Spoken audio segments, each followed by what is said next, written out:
तो हेलो दोस्तों, इस वीडियो में लोग क्लास 10th के एक्सरसाइज 5.3 का क्वेश्चन नंबर 18 को सॉल्व करने वाले हैं। तो जल्दी से जल्दी स्टार्ट करते हैं दोस्तों। क्वेश्चन को 18 नंबर क्वेश्चन को सिलेक्ट कर लिया दोस्तों। यहाँ पे क्वेश्चन हम पहले से ही यहाँ लिखे हुए हैं।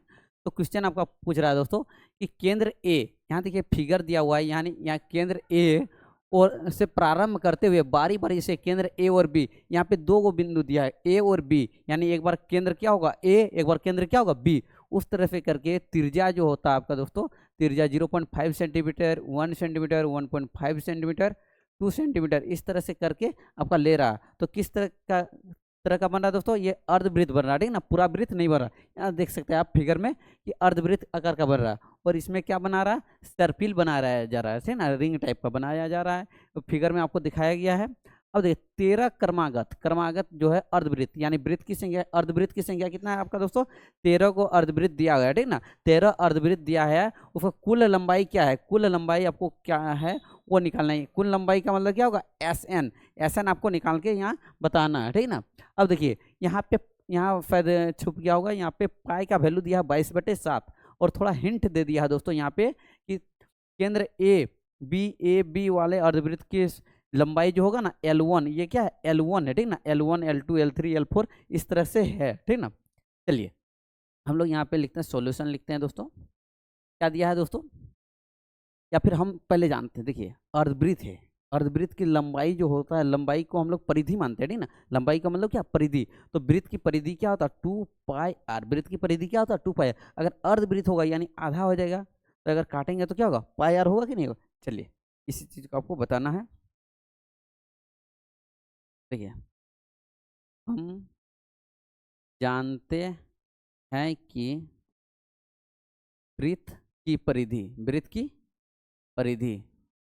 बराबर क्या होता है 2πr। तो वृत्त की अर्ध परिमाप, परिमाप बोलिए चाहे अर्ध परिमाप, यहाँ पे परिमाप लिखा हुआ है ना, कहाँ चल गया, अच्छा जो लिखा है अर्ध परिमाप, अर्ध परिधि बोलिए चाहे अर्ध परिमाप, ठीक ना, अर्ध परिमाप, ठीक ना, बराबर क्या होगा 2πr बटा में क्या होगा 2, ये 2 पूरा कट जाएगा, बचेगा कितना पाई आर का मतलब क्या है, लंबाई। यहाँ अब देखिए कि पहले अर्धवृत्त की लंबाई, पहला अर्धवृत्त की लंबाई, पहला अर्धवृत्त की लंबाई क्या, L1 बराबर क्या होगा पाई R1 मेरा कितना है 0.5 है, तो गुना क्या होगा 0.5 सेंटीमीटर, यानी 0.5 पाई हो जाएगा। सेंटीमीटर को अभी साइड में रखते हैं। दूसरे अर्धवृत्त की लंबाई, दूसरे अर्धवृत्त की लंबाई बराबर कितना होगा दोस्तों, L2 बराबर क्या होगा पाई आर, यहाँ भी होगा R1 यहाँ था, R2 यहाँ पे होगा, R2 कितना होगा 1.0 सेंटीमीटर, तो इस क्या होगा 1 पाई होगा। तीसरे अर्धवृत्त की लंबाई बराबर क्या होगा L3 होगा, L3 बराबर कितना होगा पाई गुना 1.5 सेंटीमीटर बराबर 1.5 पाई कर देता है, ठीक ना, 1.5 पाई, ठीक। अब यहाँ पे क्या बोल रहा है, इसके आगे, ठीक है, इसको थोड़ा आप क्वेश्चन को मिटा देते हैं, ठीक ना, क्वेश्चन को थोड़ा आप लोग एडजस्ट कीजिए, क्वेश्चन को हम रख देते हैं क्यों यहाँ जगह का थोड़ा दिक्कत हो जाएगा। अब देखिए चौथे अर्धवृत्त की लंबाई बराबर क्या होगा L4 बराबर पाई गुना कितना होगा 2.0 यानी 2 होगा 2 पाई, समझ में आ गया। अब देखिए वृत्त की लंबाई की सूची, अर्धवृत्तों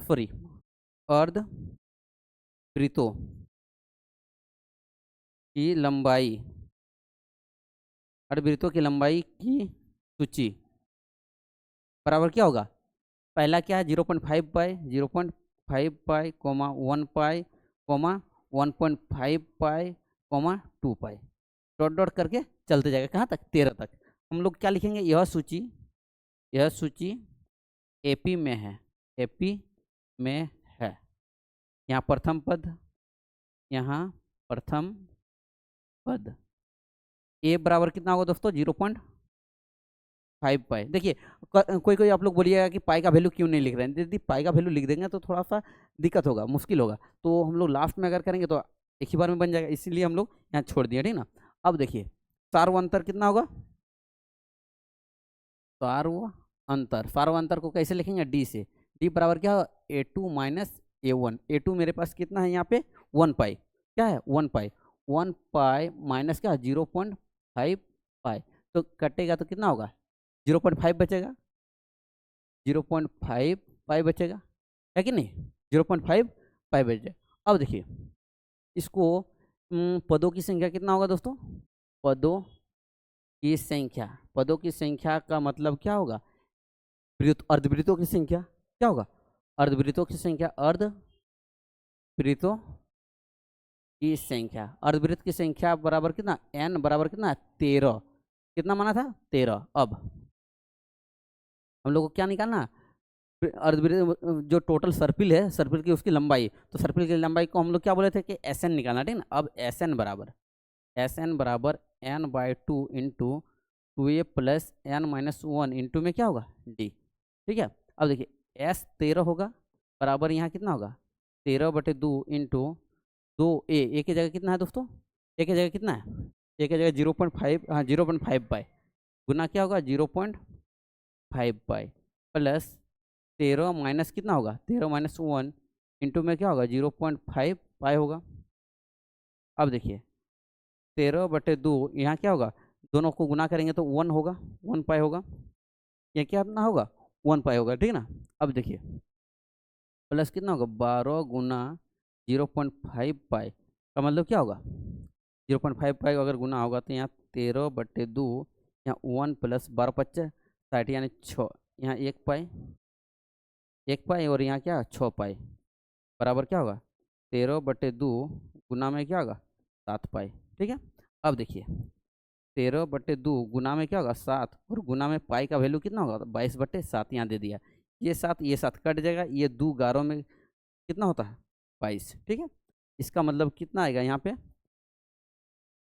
कितना आएगा 11 गुना 13 गुना 11 बराबर कितना होगा, 13 गुना 11 को अगर करेंगे हम लोग 13 13 3 4 1 143 आएगा, ठीक। यहाँ कितना आएगा 143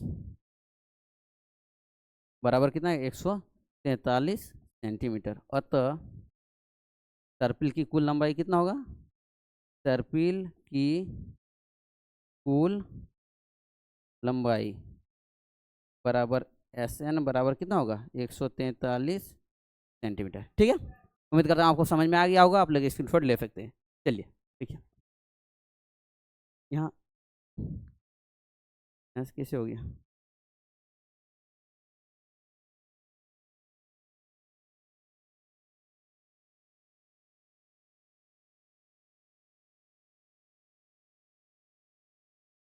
स्क्रीनशॉट ले लीजिए आप लोग। समझ आ गया दोस्तों, उम्मीद करता हूँ ये पूरा क्वेश्चन आपको समझ में आ गया होगा। आपको कहीं अगर डाउट है तो आप लोग कमेंट कीजिएगा, डाउट को सॉल्व करने की कोशिश करेंगे। अगला वीडियो किस टॉपिक पे चाहिए वो भी कमेंट कर सकते हैं आप लोग। Thanks for watching this video दोस्तों।